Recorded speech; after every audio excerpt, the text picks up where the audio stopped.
എല്ലാ വിദ്യാർത്ഥികൾക്കും പുതിയൊരു വീഡിയോയിലേക്ക് സ്വാഗതം.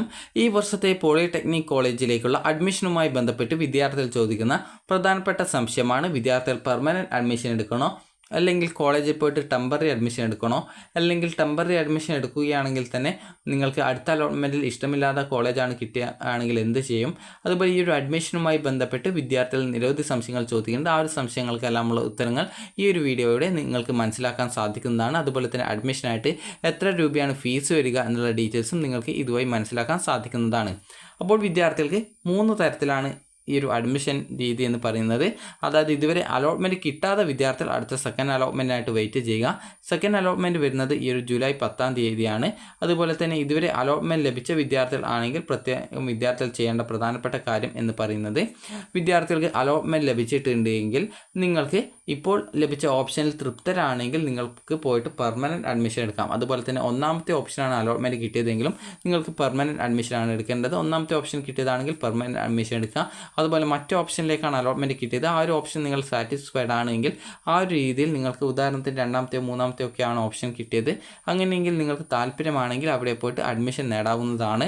അത് ഫീസ് അടച്ച് സ്ഥിരപ്രവേശനം എടുക്കാൻ സാധിക്കും.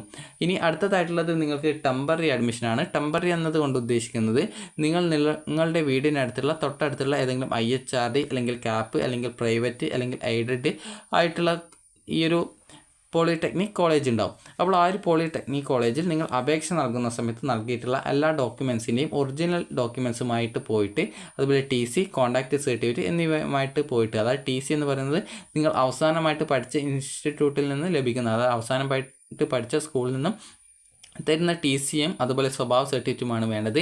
നിങ്ങളിപ്പോൾ +2 ഒരു തോറ്റൊരു വിദ്യാർത്ഥിയാണെങ്കിൽ നിങ്ങൾ സ്കൂളിൽ പോയി കഴിഞ്ഞാൽ നിങ്ങൾക്ക് TC തരാൻ പറഞ്ഞാൽ അത് ഈ ഒരു പോളി അഡ്മിഷന് വേണ്ടി TCക്ക് ചോദിച്ചു കഴിഞ്ഞാൽ നിങ്ങൾക്ക് TC തരും. അതിൽ ഈ ഒരു not eligible for higher studies എന്ന് രേഖപ്പെടുത്തിയിട്ടുണ്ടാകും. അതായത് +2 യോഗ്യതയുള്ള കോഴ്സുകൾ പഠിക്കാൻ പറ്റില്ല, എന്നാൽ 10ാം ക്ലാസ് യോഗ്യതയുള്ള കോഴ്സ് പഠിക്കാം എന്നുള്ള രീതിയാണ് അതിൻ്റെ അർത്ഥം. അപ്പോൾ ആ ഒരു രീതിയിൽ +2 ഫെയിൽഡ് ആയിട്ടുണ്ട് എന്ന് പറഞ്ഞുകൊണ്ടുള്ള ആ ഒരു TC തരും. അപ്പോൾ അത് നിങ്ങൾക്ക് പോളി അഡ്മിഷന് വേണ്ടിയിട്ട് ഉപയോഗിക്കാം. നിങ്ങൾ +2 ജയിക്കുന്ന സമയത്ത് നിങ്ങൾക്ക് മറ്റൊരു +2 ജയിച്ച ഒരു TC തരുന്നതാണ്. അപ്പോൾ ആ ഒരു കാര്യം വിദ്യാർത്ഥികൾ പ്രത്യേകം ശ്രദ്ധിക്കുക. അപ്പോൾ ഈ ഒരു രീതിയിൽ നിങ്ങൾക്ക് TCയും CCയും അതായത് ഈ ഒരു സ്വഭാവ സർട്ടിഫിക്കറ്റ്, കോൺടാക്റ്റ് സർട്ടിഫിക്കറ്റും നിങ്ങൾക്ക് സ്കൂളിൽ നിന്ന് നിങ്ങൾ +2 പഠിച്ച, അതായത് +2 തോറ്റിട്ടുണ്ടെങ്കിൽ ആ ഒരു പഠിച്ച സ്കൂളിൽ നിന്നും ഈ ഒരു അഡ്മിഷന് വേണ്ടിയിട്ട് നിങ്ങൾക്ക് തരുന്നതാണ്. അത് നിങ്ങൾക്ക് പോയിട്ട് വാങ്ങിക്കാവുന്നതാണ്. അപ്പോൾ ഇത്രയും ഡോക്യുമെൻസും എടുത്തുകൊണ്ട് നിങ്ങൾക്ക് പോയിട്ട് നിങ്ങൾക്ക് ഒന്നുകിൽ ടെമ്പററി ആയിട്ട് എടുക്കാം അല്ലെങ്കിൽ പെർമനൻറ്റ് അഡ്മിഷൻ എടുക്കാം.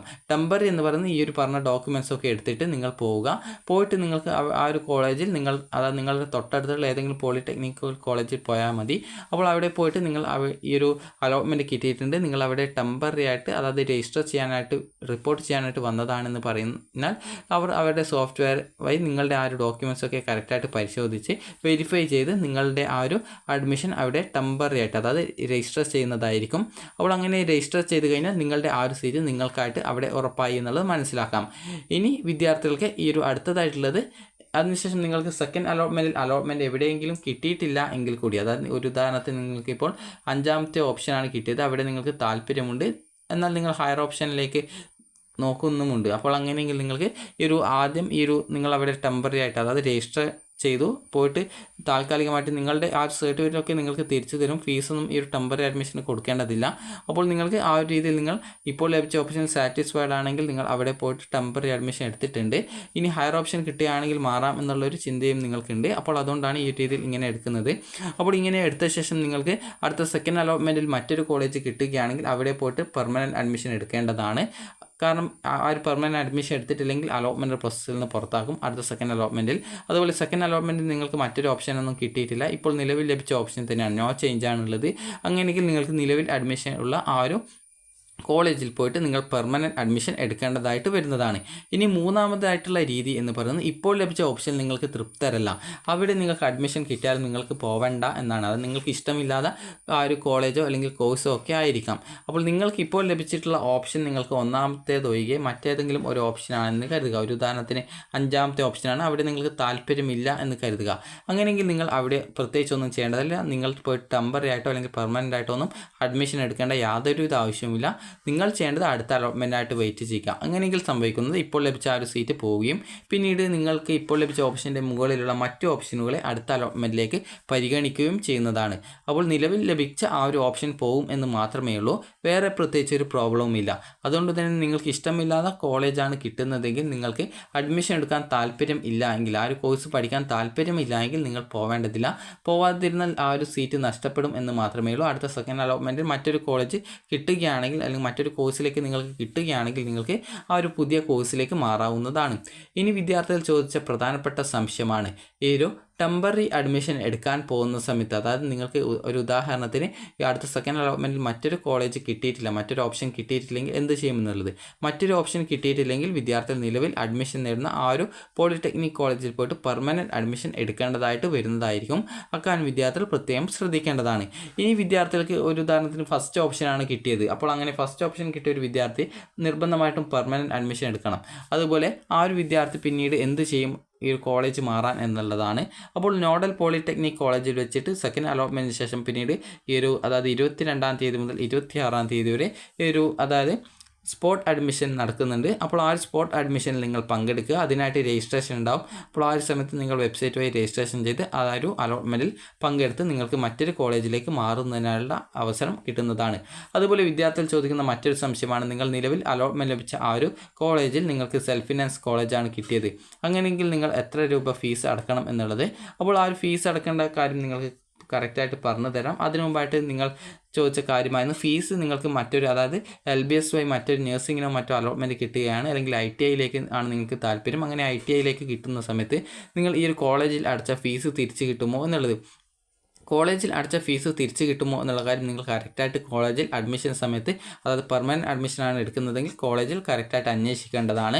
അത് കോളേജിൻ്റെ ഭാഗത്തു നിന്നുണ്ടാകുന്ന ഒരു തീരുമാനമാണ് എത്ര ഫീസ് തിരിച്ചു തരണം എന്ന് സംബന്ധിച്ചുള്ളത്. അതുകൊണ്ട് തന്നെ അത് നിങ്ങൾ അഡ്മിഷൻ എടുക്കുന്ന സമയത്തോ അല്ലെങ്കിൽ നിലവിൽ നിങ്ങൾക്ക് ലഭിച്ച ആ ഒരു കോളേജിൽ കോൺടാക്റ്റ് ചെയ്തിട്ടോ കറക്റ്റായിട്ട് മനസ്സിലാക്കേണ്ടതാണ്. ഇനി വിദ്യാർത്ഥികൾക്ക് ഈ ഒരു ഹയർ ഓപ്ഷൻ അല്ലെങ്കിൽ പാർഷ്യൽ ക്യാൻസലേഷൻ അല്ലെങ്കിൽ റീ അറേഞ്ച് ഓഫ് ഓപ്ഷൻ എന്നിവയുണ്ട്. അപ്പോൾ ആ ഒരു രീതിയിൽ നിങ്ങൾക്ക് ഓപ്ഷൻസ് ആവശ്യമില്ലാതെ റീ അറേഞ്ച് ചെയ്ത് കൊടുക്കാനുള്ള അവസരമുണ്ട്. റീ അറേഞ്ച് കൊണ്ട് ഉദ്ദേശിക്കുന്നത് നിങ്ങൾക്ക് ആപ്ലിക്കേഷനും ഡേറ്റ് ഓഫ് ബർത്തും നൽകി നിങ്ങൾക്ക് ലോഗിൻ ചെയ്തുകൊണ്ട് നിങ്ങൾക്ക് ഈ ഒരു ഓപ്ഷൻസ് റീ അറേഞ്ച് അല്ലെങ്കിൽ ക്യാൻസലേഷൻ ചെയ്യാവുന്നതാണ്. ഇതുകൊണ്ട് ഉദ്ദേശിക്കുന്നത് എന്താണെന്ന് പറയാം. അപ്പോൾ ഇതുകൊണ്ട് ഉദ്ദേശിക്കുന്നത് വളരെ സിമ്പിളായിട്ടുള്ള കാര്യമാണ്. നിങ്ങൾക്കിപ്പോൾ ഒരു 10 ഓപ്ഷൻസ് നിങ്ങൾ കൊടുത്തിട്ടുണ്ട് എന്ന് കരുതുക. 10 ഓപ്ഷൻസിൽ നിങ്ങൾക്കൊരു 8ാമത്തെ ഓപ്ഷനാണ് കിട്ടിയത് എന്ന് കരുതുക. അപ്പോൾ 8ാമത്തെ ഓപ്ഷനാണ് കിട്ടിയത്. ഇതിന് മുകളിലായിട്ട് നിങ്ങൾക്കൊരു 3ാമത്തെയും 5ാമത്തെയും ഓപ്ഷൻ വേണ്ട എന്ന് കരുതുക. അപ്പോൾ നിങ്ങൾ അതിനെ മാത്രമായിട്ട് റിമൂവ് ചെയ്ത് കൊടുക്കാം. ഇതിനാണ് പാർഷ്യൽ ക്യാൻസലേഷൻ കൊണ്ട് ഉദ്ദേശിക്കുന്നത്. അതായത് എല്ലാ ഓപ്ഷനെയും റിമൂവ് ചെയ്യാതെ ഏതെങ്കിലും കുറച്ച് നിങ്ങൾക്ക് വേണ്ടാത്ത ഓപ്ഷനെ റിമൂവ് ചെയ്യാം. ഇതാണ് പാർഷ്യൽ ക്യാൻസലേഷൻ കൊണ്ട് ഉദ്ദേശിക്കുന്നത്. ഇനി അടുത്തതായിട്ട് വിദ്യാർത്ഥികൾക്ക് അടുത്ത ഓപ്ഷൻ എന്ന് പറയുന്നത് ഓപ്ഷൻ റീ അറേഞ്ച്മെൻ്റ് ആണ്. അതായത് നിങ്ങൾക്കിപ്പോൾ ഹയർ ഓപ്ഷനിൽ ഈ ഒരു 7 ഓപ്ഷനുകളുണ്ട്. ഇതിനെ അങ്ങോട്ടും ഇങ്ങോട്ടുമൊക്കെ മാറ്റാം. അതായത് 7ാമത്തെ ഓപ്ഷനെ വേണമെങ്കിൽ 1ാമതായിട്ട് കൊണ്ടുപോയിട്ട് കൊടുക്കാം. അതുപോലെ തന്നെ 1ാമത്തെ ഓപ്ഷനെ വേണ്ടിക്കൽ നിങ്ങൾക്ക് 2ാമതായിട്ട് കൊടുക്കാം. അതുപോലെ 5ാമത്തെ ഓപ്ഷനെ വേണമെങ്കിൽ 6ാമതായിട്ട് കൊടുക്കാം. ഈ ഒരു രീതിയിൽ അങ്ങോട്ടും ഇങ്ങോട്ടും മാറ്റി വെക്കുന്നതിനാണ്, അതായത് അങ്ങോട്ടും ഇങ്ങോട്ടും അതിൻ്റെ സ്ഥാനം, അതായത് ആ ഒരു ഓപ്ഷൻ്റെ നമ്പർ ചേഞ്ച് ചെയ്ത് കൊടുക്കുന്നതിനാണ് ഓപ്ഷൻ റീ അറേഞ്ച്മെൻറ്റ് എന്ന് പറയുന്നത്.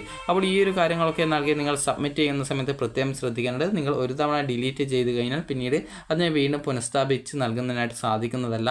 അപ്പോൾ പ്രിൻറ്റ് ആക്റ്റീവ് ഓപ്ഷൻ എന്നുള്ള ലിങ്കിൽ ക്ലിക്ക് ചെയ്ത് പിന്നീട് നിങ്ങളുടെ ആ ഒരു ആപ്ലിക്കേഷനുള്ള ഓപ്ഷനുകൾ ആക്റ്റീവായിട്ട് അടുത്ത അലോട്ട്മെൻറ്റിൽ പരിഗണിക്കുന്ന ഓപ്ഷനുകൾ ഏതൊക്കെയാണെന്നുള്ളത് മനസ്സിലാക്കാനായിട്ട് സാധിക്കും. ഇവിടെ നിങ്ങളുടെ ആപ്ലിക്കേഷൻ നമ്പറും ഡേറ്റ് ഓഫ് ബർത്തും നൽകി ഓക്കെ കൊടുത്തു കഴിഞ്ഞാൽ നിങ്ങളുടെ ആപ്ലിക്കേഷനിലെ ആക്റ്റീവ് ഓപ്ഷനുകൾ ഏതൊക്കെയാണെന്നുള്ളത് കറക്റ്റായിട്ട് നിങ്ങൾക്ക് മനസ്സിലാക്കാൻ സാധിക്കുന്നതാണ്. ഇനി വിദ്യാർത്ഥികൾക്ക് അടുത്തതായിട്ടുള്ളത് വിദ്യാർത്ഥികൾ ചോദിച്ച ആ ഒരു കോളേജിൻ്റെ ഫീസ് സ്ട്രക്ചറാണ്. അപ്പോൾ ഫീസ് സ്ട്രക്ചർ കൊണ്ട് ഉദ്ദേശിക്കുന്നത് നിങ്ങൾക്ക് എത്ര രൂപ ഫീസ് ആവും എന്നുള്ളതാണ്. നിങ്ങൾക്ക് ഈ ഒരു ഗവൺമെൻറ് കോളേജ് അതായത് സെൽഫ് ഫിനാൻസ് കോളേജിലെ മെറിറ്റ് സീറ്റ് ആണെങ്കിൽ നിങ്ങൾക്ക് വരുന്ന ഫീസ് എന്ന് പറയുന്നത് ഏകദേശം 22,000 സംതിങ് ആണ്. 22,500 രൂപയാണ് ഫീസ് വരിക. അപ്പോൾ നിങ്ങൾ പ്രോസ്പെക്ടസ് ഡൗൺലോഡ് ചെയ്തിട്ട് ഏകദേശം 29ാമത്തെ പേജ് മുതലാണ് ഇതിൻ്റെ ഫീസ് സ്ട്രക്ചർ കൊടുത്തിട്ടുള്ളത്. അപ്പോൾ ഈ ഒരു ഫീസ് സ്ട്രക്ചർ കറക്റ്റായിട്ട് നിങ്ങൾ മനസ്സിലാക്കുക. ആദ്യത്തേത് ഗവൺമെൻറ് പോളിടെക്നിക് അല്ലെങ്കിൽ എയ്ഡഡ് പോളിടെക്നിക് കോളേജിൽ കിട്ടുന്ന സമയത്ത് എത്ര രൂപ ഫീസ് വരും എന്നുള്ളത്. അടുത്തത് നിങ്ങൾക്ക് ഈ ഒരു IHRD അതായത് government cost sharing IHRD polytechnic കോളേജിൽ എത്ര രൂപയാണ് ഫീസ് വരിക. അതുപോലെ തന്നെ നിങ്ങൾക്ക് ഗവൺമെൻറ് കോസ്റ്റ് ഷെയറിംഗ് ക്യാപ്പ് കോളേജിൽ എത്രയാണ് ഫീസ് വരുന്നത്.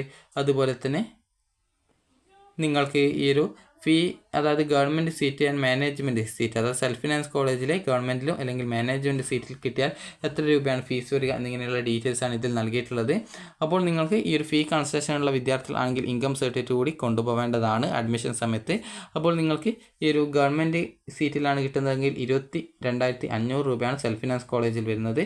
ഈ ഒരു അതായത് ട്യൂഷൻ ഫീ ഇനത്തിൽ. മാനേജ്മെൻറ്റ് സീറ്റിലാണെങ്കിൽ ട്യൂഷൻ ഫീ ഇനത്തിൽ 37,500 രൂപയാണ്. ബാക്കി ഫീസ് എല്ലാവർക്കും ഉള്ള ഫീസാണ്. അതായത് നിങ്ങൾക്ക് ഗവൺമെൻറ് ആയാലും മാനേജ്മെൻറ്റ് സീറ്റായാലും നിങ്ങൾക്ക് ഈ ഒരു ഫീസ് നിങ്ങൾ നിർബന്ധമായിട്ടും അടക്കേണ്ടതായിട്ട് വരും. അപ്പോൾ നിങ്ങൾ ഈ ഒരു അഡ്മിഷൻ ഫീസ് റീഫണ്ട് കിട്ടുമോ എന്നുള്ള കാര്യങ്ങളൊക്കെ കറക്റ്റായിട്ട് അഡ്മിഷൻ ടൈമിൽ കോളേജിൽ അന്വേഷിക്കേണ്ടതാണ്. കാരണം കോളേജിൻ്റേതാണ് ആ ഒരു കാര്യത്തിലുള്ള തീരുമാനം. അപ്പോൾ വിദ്യാർത്ഥികൾക്ക് ഈ ഒരു വീഡിയോ ഉപകാരപ്രദമായിട്ടുണ്ടെന്ന് കരുതുന്നു. അപ്പോൾ നിങ്ങൾക്ക് അഡ്മിഷൻ ഈ ഒരു നേരത്തെ പറഞ്ഞതുപോലെ 3 തരത്തിലാണ്, 4 തരത്തിലാണ്. അതായത് നിലവിൽ ഒന്നാമത്തെ ഓപ്ഷനാണ് കിട്ടിയതെങ്കിൽ പെർമനൻറ്റ് അഡ്മിഷൻ, അതുപോലെ മറ്റ് ഓപ്ഷൻ ലഭിച്ച ഓപ്ഷൻ സാറ്റിസ്ഫൈഡ് ആണെങ്കിൽ അവിടെയും പെർമനൻറ്റ് അഡ്മിഷൻ എടുക്കാൻ പറ്റും. അതുപോലെ നിലവിൽ ലഭിച്ച ഓപ്ഷൻ നിങ്ങൾക്ക് സാറ്റിസ്ഫൈഡ് അല്ല, അവിടെ കിട്ടിയാലും അതുപോലെ ഹയർ ഓപ്ഷൻ കിട്ടിയാലും നിങ്ങൾക്ക് അഡ്മിഷൻ എടുക്കാനുള്ളൊരു താല്പര്യമുണ്ട് എങ്കിൽ നിങ്ങൾക്ക് പോയിട്ട് രജിസ്റ്റർ ചെയ്ത് ടെമ്പററി ആയിട്ട് അഡ്മിഷൻ നേടാം. അതുപോലെ തന്നെ അടുത്തതായിട്ട് ശ്രദ്ധിക്കേണ്ടത് സെക്കൻഡ് അലോട്ട്മെൻറ്റിൽ മറ്റൊരു കോളേജും കിട്ടിയിട്ടില്ലെങ്കിലും അതുപോലെ പുതിയൊരു കോളേജ് കിട്ടിക്കഴിഞ്ഞാലും ആ ഒരു സെക്കൻഡ് അലോട്ട്മെൻറ്റിന് ശേഷം നിങ്ങൾക്ക് എവിടെയാണോ ആ ഒരു സീറ്റ് ഉള്ളത് അവിടെ പോയിട്ട് പെർമനൻറ്റ് അഡ്മിഷൻ എടുക്കേണ്ടി വരും. പെർമനൻറ്റ് അഡ്മിഷൻ എടുത്തിട്ടില്ലെങ്കിൽ അലോട്ട്മെൻറ്റ് പ്രോസസ്സിൽ നിന്ന് നിങ്ങളെ പുറത്താക്കുന്നതായിരിക്കും. അതുപോലെ തന്നെ വിദ്യാർത്ഥികൾ ഈ ഒരു ഇപ്പോൾ ലഭിച്ച ഓപ്ഷനിൽ തൃപ്തരല്ല എന്നാണെങ്കിൽ അവിടെ ഒന്നും നിങ്ങൾ ചെയ്യേണ്ട ആവശ്യമില്ല. നിങ്ങൾ പ്രത്യേകിച്ച് അടുത്ത സെക്കൻഡ് അലോട്ട്മെൻറ്റിനായിട്ട് വെയിറ്റ് ചെയ്യുക. സെക്കൻഡ് അലോട്ട്മെൻറ്റ് വന്ന ശേഷം അത് നിങ്ങൾക്ക് എവിടെയെങ്കിലും കിട്ടുകയാണെങ്കിൽ അവിടെ പോയിട്ട് അഡ്മിഷൻ നേടാം. ഇപ്പോൾ നിങ്ങൾ പോയിട്ട് അഡ്മിഷൻ നേടിയിട്ടില്ലെങ്കിൽ, അത് ടെമ്പററി അഡ്മിഷൻ നേടിയിട്ടില്ലെങ്കിൽ പ്രത്യേകിച്ച് പ്രോബ്ലം ഒന്നുമില്ല. കാരണം നിങ്ങൾക്ക് ഹയർ ഓപ്ഷനിലേക്ക് നിങ്ങളെ പരിഗണിക്കുന്നതായിരിക്കും. ഇപ്പോൾ ലഭിച്ച ഓപ്ഷൻ ഡിലീറ്റ് ആയി പോകും, അത് ക്യാൻസലായി പോകും എന്ന് മാത്രമേ ഉള്ളൂ. വേറെ പ്രത്യേകിച്ച് ഒരു പ്രോബ്ലം ഒന്നുമില്ല. അതുപോലെ തന്നെ നിങ്ങൾക്ക് ഇപ്പോൾ ലഭിച്ച ഓപ്ഷനിൽ നിങ്ങൾക്ക് തൃപ്തർ അല്ലെങ്കിൽ അതായത് ഒന്നാമത്തെ ഓപ്ഷനാണ് അത് വേണ്ട എന്നാണെങ്കിൽ അങ്ങനെയുള്ള വിദ്യാർത്ഥികൾക്ക് ഈ ഒരു സ്പോട്ട് അഡ്മിഷനിൽ പങ്കെടുക്കാവുന്നതാണ്. അതിനായിട്ട് പ്രത്യേക രജിസ്ട്രേഷൻ ഉണ്ടായിരിക്കുന്നതായിരിക്കും. അപ്പോൾ വിദ്യാർത്ഥികൾക്ക് ഈ ഒരു വീഡിയോ ഉപകാരപ്രദമായിട്ടുണ്ടെങ്കിൽ ലൈക്ക് ചെയ്യുക, ഷെയർ ചെയ്യുക. Thank you for watching.